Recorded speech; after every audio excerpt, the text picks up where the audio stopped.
جب اس زمین پہ اللہ کے ولی امام علی علیہ السلام کی آمد کا وقت قریب آیا تو تاریخ گواہ ہے 30 عام الفیل 11 رجب کو امام علی علیہ السلام کی والدہ بی بی فاطمہ بنت اسد خانہ کعبہ کے قریب آتی ہے اور دیوار پہ ہاتھ رکھ کے کہتی ہے اے اللہ اپنے ولی کا ظہور فرما۔ تو بس دیوار کعبہ کا ٹوٹنا تھا اور امام علی علیہ السلام کی والدہ کا اندر داخل ہونا تھا۔ یہ منظر حضرت عباس ابن عبد المطلب دور سے دیکھ رہے تھے۔ جیسے ہی آپ نے دیکھا تو لوگوں کو چیخ چیخ کے کہنے لگے کہ ابو طالب کی زوجہ خانہ کعبہ کے اندر چلی گئی، آؤ کعبے کا دروازہ کھول کے ان کو باہر نکالتے ہیں۔ یہ بات مکے سے پورے عرب میں پھیلنے لگی، لوگ دور دور سے آنے لگے کہ ابو طالب کی زوجہ جس کے پیٹ میں بچہ تھا خانہ کعبہ کے اندر، وہ بھی دیوار سے۔ لوگ خانہ کعبہ کے دروازے کو کھولنے کی کوشش کر رہے ہیں لیکن کسی سے بھی اللہ کے گھر کا دروازہ کھلتا نہیں ہے۔ اس وقت پوری دنیا میں 2 لوگ مطمئن تھے، ایک حضرت ابو طالب اور دوسرے اللہ کے رسول حضرت محمد مصطفیٰ صلی اللہ علیہ وآلہ وسلم۔ تاریخ نے لکھا عرب کی سرزمین پہ اس سے پہلے اتنا ہجوم ایک جگہ اکٹھا نہیں ہوا تھا۔ بس تاریخ 13 رجب 30 عام الفیل سب خانہ کعبہ کو دیکھ ہی رہے تھے کہ اتنی دیر میں دیوار کعبہ ہلنے لگی اور وہی شغاف پھر سے ظاہر ہوا۔ سب لوگ حیرت سے دیکھ رہے تھے۔ اتنے میں حضرت ابو طالب فرمانے لگی اے محمد جاؤ دیکھو۔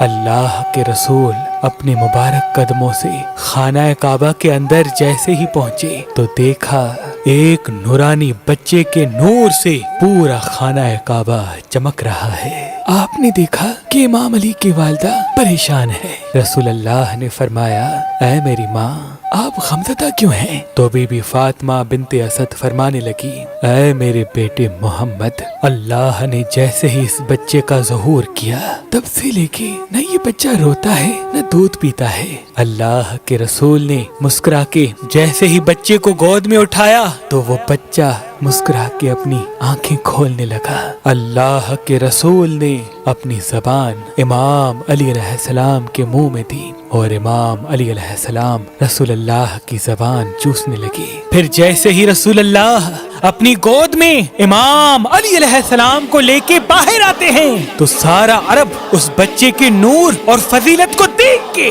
جھومنا شروع ہو جاتا ہے اور لوگ پوچھنے لگتے ہیں اور آپس میں کہنے لگتے ہیں کہ اس کا نام کیا رکھیں۔ اتنے میں اللہ کے رسول فرماتے ہیں اے لوگو، اس طرح سے آج سے پہلے کسی بچے کی ولادت نہیں ہوئی۔ اس بچے کی ولادت علی ہے، افضل ہے، اعلیٰ ہے اور اللہ کی مرضی یہ ہے کہ اس بچے کا نام بھی علی رکھا جائے، یعنی وہ بلندی جس بلندی پہ کوئی پہنچ نہ سکے۔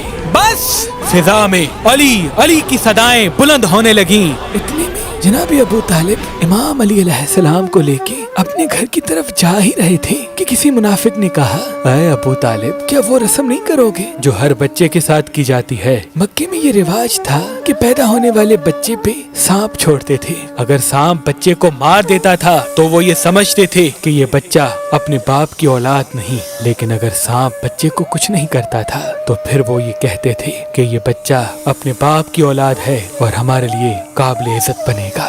حضرت ابو طالب نے اللہ کے رسول کو دیکھا، امام علی علیہ السلام کو دیکھا اور ایک جگہ امام علی علیہ السلام کو رکھ کے کہنے لگے لاؤ اس سانپ کو جس پہ تم فخر کرتے ہو۔ وہ سانپ چھوڑا گیا۔ جیسے ہی امام علی علیہ السلام کے قریب وہ سانپ آتا ہے، امام علی علیہ السلام اپنے ننھے ہاتھوں سے اس سانپ کو پکڑ کے چیر دیتے ہیں۔ بس سب لوگ زور زور سے کہنے لگے کہ بچے نے سانپ کو چیر دیا۔ عربی زبان میں سانپ کو کہتے ہیں حیا اور کسی چیز کو چیر کے پھاڑنے کو کہتے ہیں درہ۔ تو لوگ دور دور سے کہنے لگے کہ حیا درہ کہ بچے نے سانپ کو چیر دیا، اور یہ آواز فضا میں گونج گونج کے یوں معلوم ہونے لگی جیسے کوئی کہہ رہا ہو ہے درہ ہے درہ ہے درہ۔ اس آواز کو سن کے آپ کی والدہ بی بی فاطمہ بنت اسد آسمان کی طرف دیکھ کے کہنے لگی یہ میرا بچہ حیدر ہے، وہ شیر جو سانپ کو چیر کے 2 ٹکڑوں میں